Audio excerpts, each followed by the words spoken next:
اللہ رب العزت نے فرمایا کہ اللہ کے ولی، بولیے کون؟ اللہ کے اولیاء، اللہ کے ولی صرف وہ لوگ ہوتے ہیں جو متقی ہوتے ہیں۔ ولایت تقوی کے بغیر موجود نہیں ہوتی، تقوی ہی بندے کو ولایت تک پہنچاتا ہے۔ عام طور پہ آپ لوگ یہی سنتے اور پڑھتے ہیں، اور ترجموں میں بھی لکھا ہوتا ہے تقوی سے مراد اللہ سے ڈرنا، تقوی سے مراد اللہ سے ڈرنا۔ وہ جو ڈرنا ہے وہ اس طرح کا ڈر نہیں ہے جیسے ہم زندگی میں مختلف چیزوں سے ڈرتے ہیں، کیونکہ اس طرح کا ڈر ہو تو اس سے وحشت پیدا ہوتی ہے، موانست پیدا نہیں ہوتی، اور ولایت قرب چاہتی ہے، دوری نہیں چاہتی۔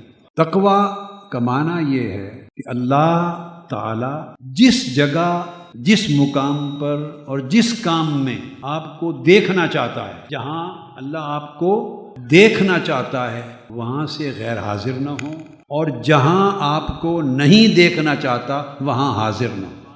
اللہ چاہتا ہے کہ آپ کے دل میں حرص نہ ہو، لالچ نہ ہو، دنیا کے مال و دولت کی، جاہ و منصب کی آپ کو طلب اور حرص نہ ہو، اور پھر اللہ نے دیکھا تو آپ کے دل کو اس حرص کی جگہ پر موجود پایا۔ اس نے دیکھا کہ دل حرص میں ہے، اس نے کہا یہاں میرا تقوی نہیں ہے۔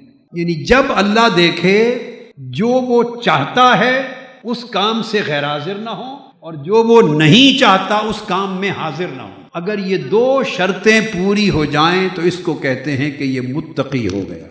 جس شخص میں تقوی اس نے پا لیا، اس نے اس کے ساتھ دوستی کر لی، اور جس سے اللہ نے اپنی دوستی کا فیصلہ کر لیا کہ اس کو دوست بناتے ہیں، وہ ولی ہو گیا۔ اور جب وہ ولی ہوتا ہے، ہر روز ایک دن میں اللہ رب العزت 70 مرتبہ اپنے ولی کے دل کی طرف تکوا ہے۔ ولی اور ولایت اس کے کئی معنی ہیں۔ ایک معنی ہے نگران، ایک معنی ہے نگران۔ بچہ بچی یتیم رہ جائیں، چھوٹے ہوں، تو اس کا ایک ولی ہوتا ہے۔ اگر بندہ ولی ہوا تو وہ کس شے کا نگران ہوا؟ ولی کا معنی ہے نگران۔ اللہ ولی ہوا تو وہ کس شے کا نگران ہے؟ بندہ جب ولی ہوتا ہے تو وہ نگران ہوتا ہے کس شے کا؟ اپنی زندگی میں اللہ کے ہر حکم کا نگران ہوتا ہے۔ اللہ نے کہا یہ کرنا ہے، پھر وہ ولی وہ ہے جو اللہ کے اس حکم کا پہرا دیتا ہے۔ اگر اللہ کی نافرمانی ہو گئی تو بندہ اللہ کے امر کا نگران اور پہرے دار نہ رہا۔ اس لیے ولی کبھی شریعت کے خلاف نہیں کر سکتا۔ اب دوسرا معنی میں نے آپ کو بتایا قرآن مجید سے کہ اللہ بھی ولی ہے۔ اللہ کس چیز کا ولی ہے؟ اللہ بھی نگران۔ بندہ اس کے ہر حکم کا نگران ہے، پہرے دار ہے، اور اللہ اس کی زندگی کو اپنی پسند کے مطابق رکھنے پر پہرے دار اور نگران۔ اللہ اس کی اپنی حفاظت میں لیتا ہے۔ یہ اللہ بندے کا ولی ہے، حفاظت میں لیتا ہے۔ اپنے ولی کے دل میں ایسی کوئی خواہش نہیں آنے دیتا جو اسے پسند نہیں، اپنے ولی کی زبان سے ایسی بات نہیں نکلنے دیتا جو لب و لہجہ اس کو پسند نہیں، اپنے ولی کی زندگی میں ایسا کوئی کام نہیں ہونے دیتا جو اسے پسند نہیں، اپنے ولی کی زندگی میں نہ ایسا قال آنے دیتا ہے نہ ایسا حال جو اسے ناپسند ہو۔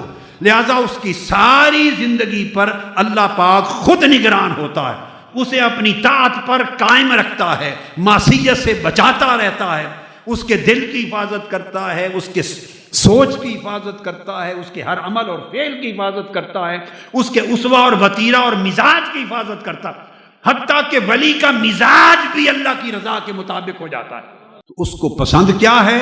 اس کو اخلاق محمدی پسند ہے، اخلاق بولیے محمدی پسند ہے۔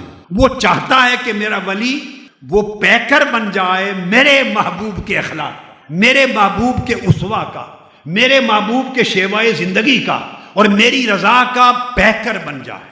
اس کی اللہ نگرانی کرتا ہے، اللہ پاک اس امر کی نگرانی کرتا ہے۔ یہ آپ سمجھ گئے نا؟ تو اب دیکھیے، بندہ اس کی رضا کا نگران رہتا ہے، اور اللہ اس کی رضا کے مطابق اس کی عمل درآمد کرنے کی جو توفیق ہے اس کا نگران رہتا ہے۔ یہ دو طرفہ نگرانی بندے کو ولی بناتی ہے۔